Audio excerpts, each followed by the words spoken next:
peur de prendre Dieu au mot. Détendez-vous simplement, ayez la foi et croyez. Il veille sur vous. Il désintégrera tout ce qui cherche à vous faire du mal. N'ayez pas peur de prendre Dieu au mot. Détendez-vous simplement, ayez la foi et croyez. Il veille sur vous.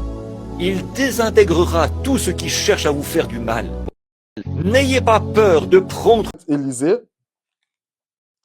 prêché le 23 juillet 54. Eh bien, c'est ce que nous faisons.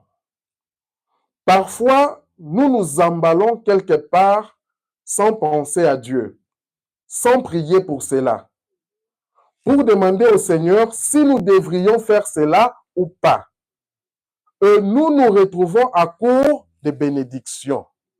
Alors, parfois nous nous demandons, eh bien, je me demande, pourquoi je ne peux plus avoir de bénédictions? Frère Branham dit, vous ne faites pas attention.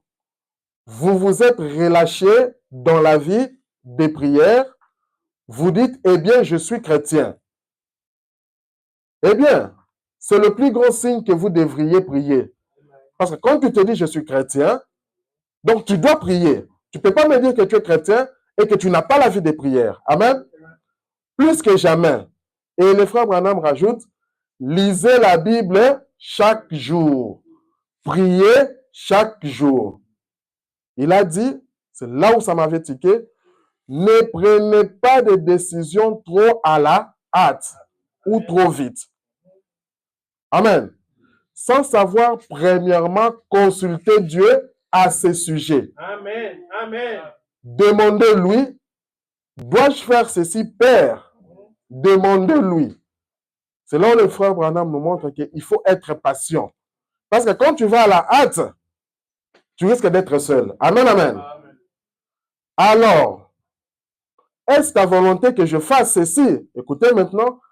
Alors, voyez ce que le Saint-Esprit vous dira. Mais comment il va nous le dire?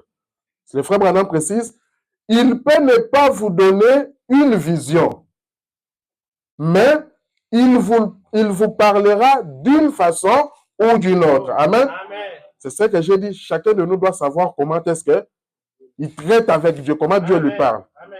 Ton expérience est ton expérience. Son expérience est son expérience. Amen, amen. Amen. Ne pars pas pleurer, implorer chez Dieu par rapport à l'expérience de quelqu'un d'autre.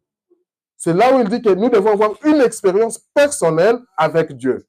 Amen, amen.